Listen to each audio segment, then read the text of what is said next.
아빠의 묘비 앞에 서서 나는 그날 비를 맞으며 서 있었다. 남편이 다른 여자의 팔짱을 끼고 웃으며 지나가는 장면이 내 눈앞에 선명하게 떠올랐다. 그 순간 나는 맹세했다. 그가 나를 배신한 대가로 나는 그의 모든 것을 빼앗을 테다. 그 비가 내 뼈를 파고들 때 나는 웃었다. 왜냐하면 그 비밀, 그 죄책감이 이제 내 무기가 될 테니까. 월요일 아침 그의 사무실 문을 두드리는 소리가 그의 인생을 끝장낼 시작 신호였다. 서울의 봄비는 언제나 그렇게 차갑고 잔인했다.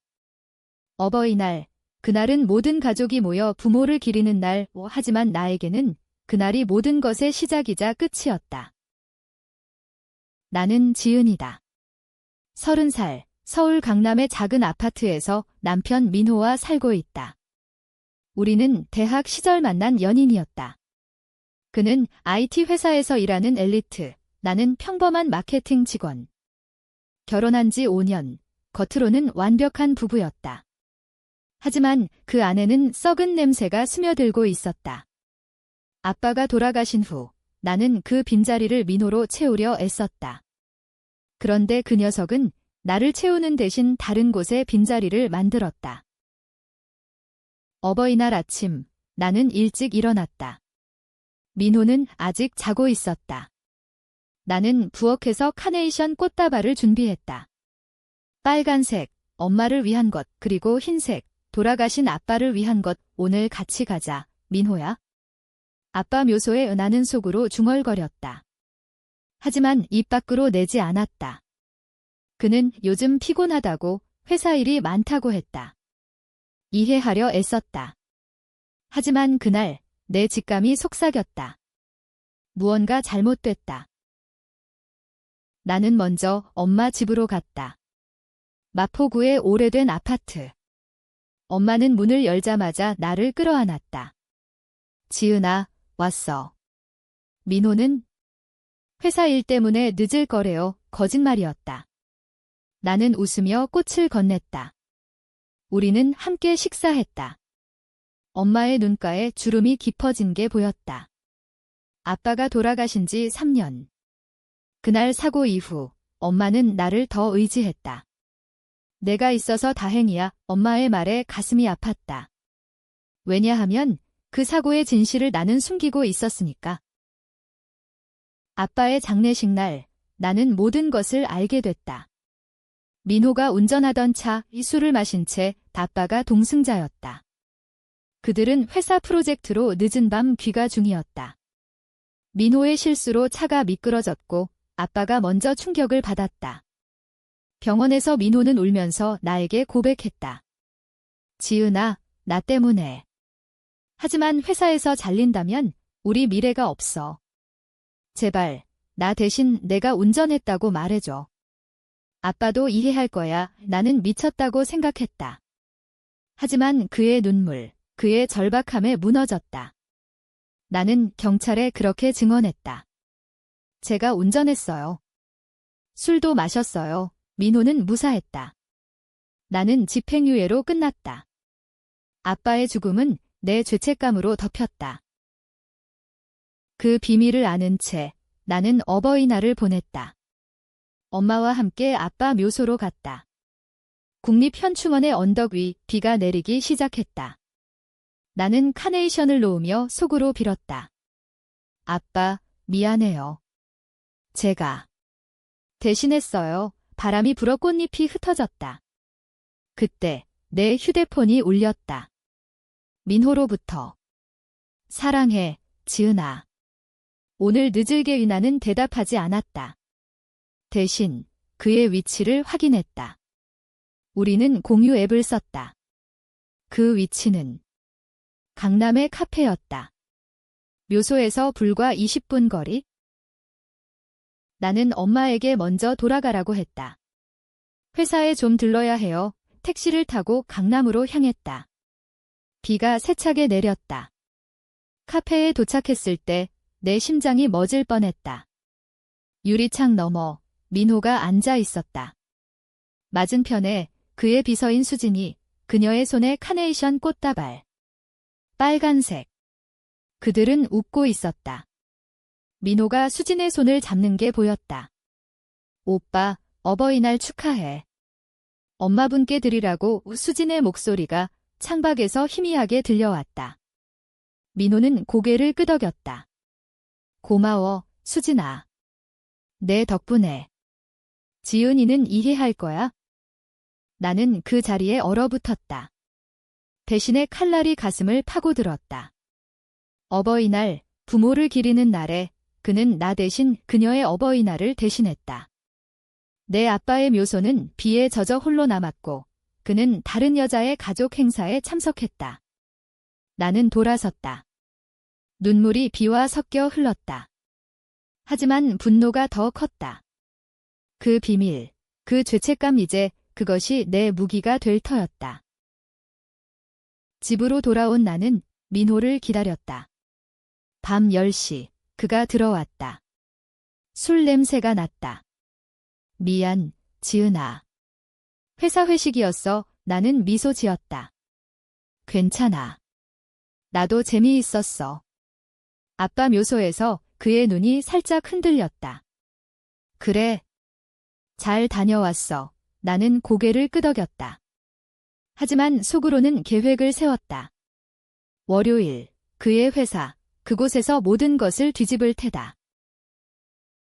그날 밤, 나는 잠을 이루지 못했다. 민호의 코 고는 소리가 내 귀에 죄책감처럼 울렸다. 아빠의 얼굴이 떠올랐다. 지은아, 내가 운전한 게 아니야. 그놈이 아빠의 마지막 말이었다. 병원에서 의식을 잃기 직전. 나는 그 말을 무시했다. 민호를 믿었다. 하지만 이제 그 믿음이 무너졌다. 다음 날 아침, 나는 출근 준비를 했다. 민호는 평소처럼 커피를 마시며 신문을 봤다. 오늘 중요한 미팅이야. 새 프로젝트 제안서, 그는 자랑스럽게 말했다. 나는 웃었다. 화이팅 예문을 나서며 나는 속으로 중얼거렸다. 내 프로젝트, 내가 끝장내줄게.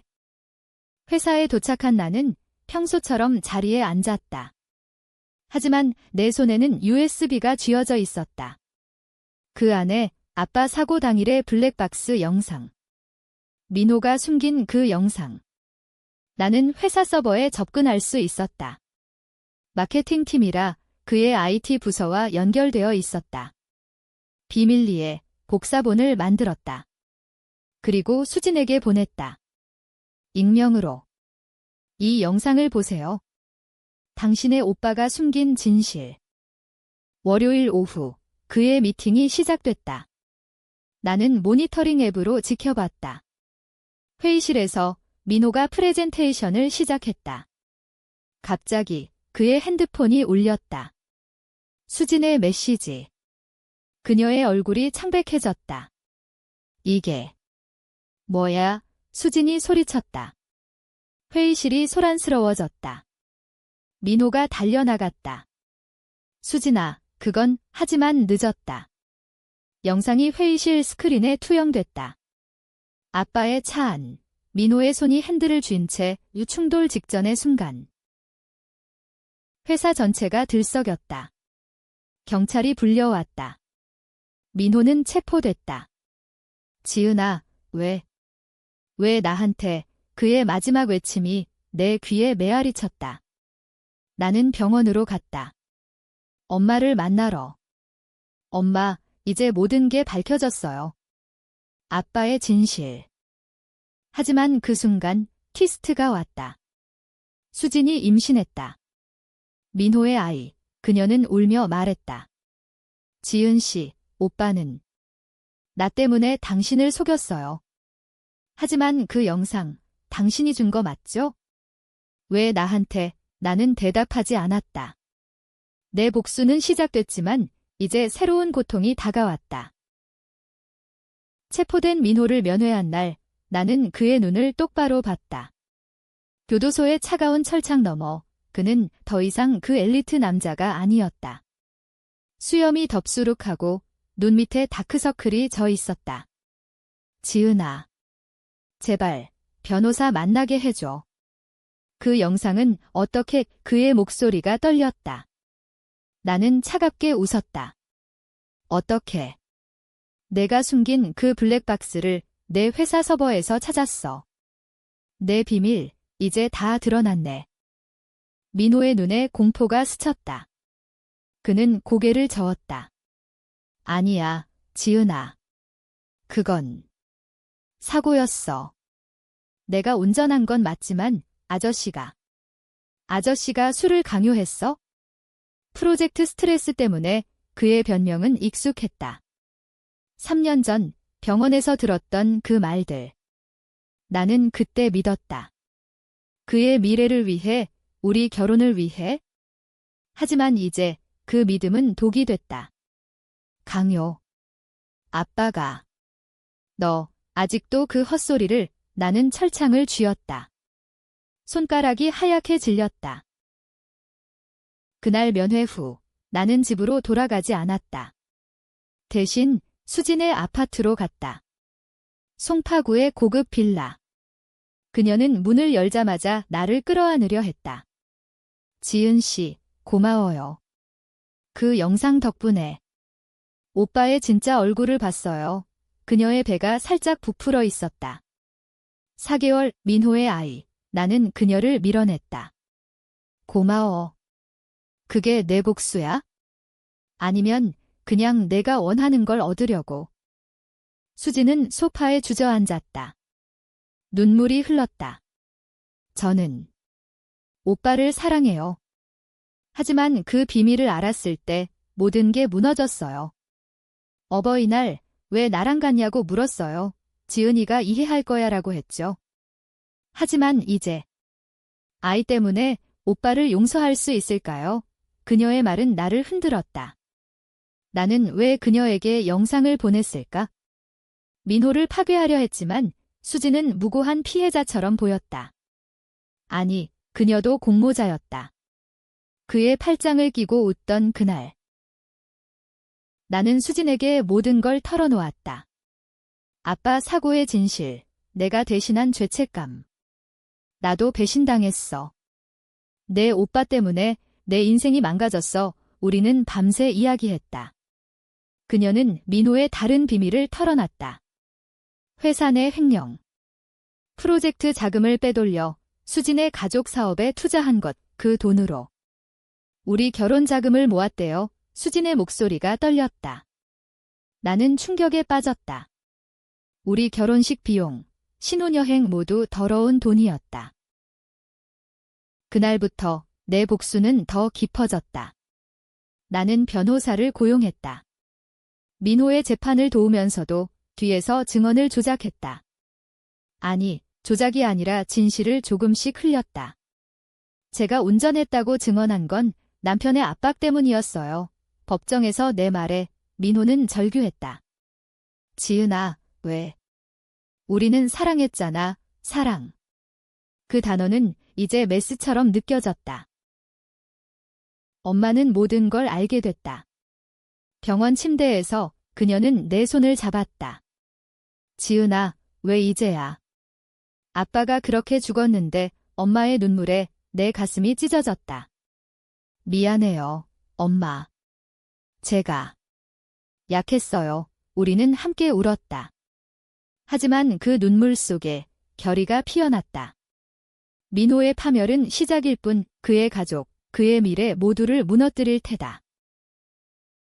한편 수지는 아이를 지키기 위해 민호와 연락을 끊었다. 하지만 그녀의 메시지가 왔다. 지은 씨, 오빠가 자살 시도했대요. 나는 멈칫했다. 교도소에서 민호가 칼로 손목을 그었다고. 죽을 뻔했다. 내 복수가 그의 목숨을 노린 건 아니었다. 하지만 후회는 없었다. 오히려 더 강한 분노가 솟았다. 그는 아직 벌을 받지 않았다. 월요일에 그 결정 영상을 유포한 것은 내 인생을 바꿨다. 회사에서 나는 승진했다. 마케팅 팀장. 민호의 빈자리를 메운 게 나였다. 하지만 밤마다 악몽이 왔다. 아빠의 차 안 충돌 소리. 지은아, 도와줘. 나는 깨서 울었다. 복수는 달콤했지만 독이었다. 재판이 다가오던 날, 또 다른 트위스트. 민호의 어머니가 찾아왔다. 지은아, 제발. 우리 민호가 잘못했어. 하지만 내 아빠도 그녀의 말에 나는 얼어붙었다. 아빠도 뭐요? 그녀는 떨리는 손으로 편지를 꺼냈다. 아빠의 편지. 사고 전날 쓴 것, 지은아, 민호가 나쁜 놈이야. 회사 돈을 훔치고 있어? 조심해. 바빠는 알았다. 민호의 횡령을. 그리고 그걸 고발하려 했던 거다. 사고는 우발이 아니었다. 민호가 일부러. 그 진실이 내 복수를 불태웠다. 나는 법정에서 증언했다. 남편은 살인자예요. 법정이 술렁였다. 민호의 눈에 절망이 스쳤다. 하지만 그의 입가에 미소가 번졌다. 지은아, 내가 이기면 수진의 아이는 어떻게 할 거야? 재판 2차 심리. 서울지방법원. 방청석은 기자들로 가득했다. 헤드라인은 이미 자이티 엘리트의 배신과 비밀기였다. 나는 증인석에 앉아 민호를 마주봤다. 그는 수갑을 찬 채 창백한 얼굴로 나를 노려봤다. 지은아, 아직도 사랑해. 그의 속삭임이 마이크를 타고 퍼졌다. 방청석에서 웅성거림이 일었다. 나는 차갑게 말했다. 사랑. 그건 내 무기였어.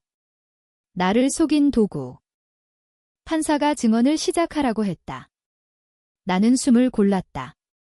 3년 전 제 아버지는 남편의 차에서 사망하셨습니다. 저는 남편 대신 운전을 했다고 증언했어요. 하지만 진실은 남편이 술에 취해 운전했어요. 그리고 그 사고는 우발이 아니었어요. 나는 아빠의 편지를 제시했다. 횡령 증거. 민호가 아빠의 고발을 막기 위해 차를 고의로. 아니, 증거는 미묘했다. 블랙박스에는 브레이크를 밟지 않은 흔적이. 민호는 아빠를 죽였어요. 법정이 충격에 빠졌다. 민호의 변호사는 반박했다. 피고는 술에 취해 판단력이 흐려졌을 뿐입니다. 살인 의도는 없습니다. 하지만 수진의 증언이 결정적이었다. 그녀는 임신한 배를 쓰다듬으며 나왔다. 저는 민호 오빠의 횡령을 도왔어요. 돈을 받아 가족 사업에 썼죠. 하지만 그 영상, 사고 영상을 본 후 후회했어요. 그녀의 눈물이 떨어졌다. 기자 플래시가 터졌다.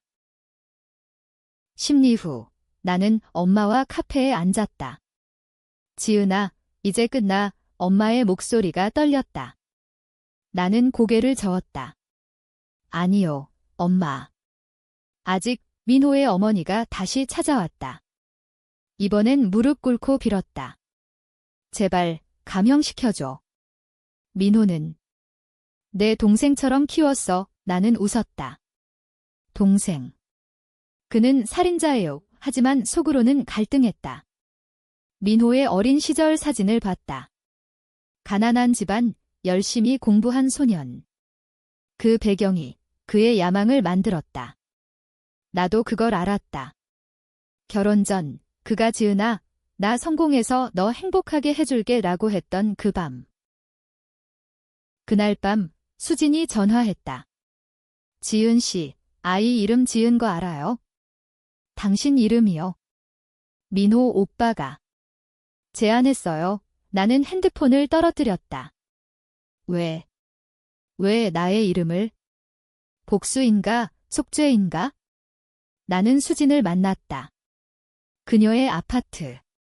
왜 나한테 영상을 보냈어요? 당신도 아팠을 텐데. 그녀의 질문에 나는 솔직히 말했다. 당신을 미워했으니까. 어버이날, 당신 팔짱 끼고 웃던 그 얼굴로 수진은 울었다. 저도 미안해요. 오빠가 지은이는 이해할 거야 라고 했을 때 믿었어요. 하지만 이제 아이 때문에 당신 편이에요. 우리는 동맹이 됐다. 비밀 동맹. 수지는 민호의 은닉 계좌를 알려줬다. 해외로 빼돌린 돈은 나는 그걸 검찰에 제보했다. 민호의 재판은 무기징역으로 기울었다. 하지만 트위스트가 또 왔다. 민호의 편지. 교도소에서 보낸. 지은아, 내가 모르는 비밀이 있어? 아빠의 죽음, 그건 나 혼자 한 게 아니야. 내 엄마가. 나는 충격에 빠졌다. 엄마. 불가능했다. 하지만 편지를 읽었다.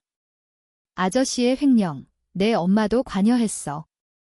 회사 돈을 내 결혼 자금으로 썼다고 거짓말. 아니, 진실. 나는 엄마를 추궁했다.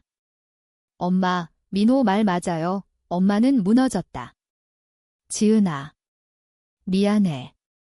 아빠가 회사에서 돈을 썼어. 민호가 알았고 그날 사고로 복수하려 했을지도 모든 게 뒤집혔다. 아빠도 죄인이었다. 민호의 복수는 나의 복수의 원천이었다. 나는 법정을 나서며 생각했다. 누구의 편? 민호. 엄마. 나.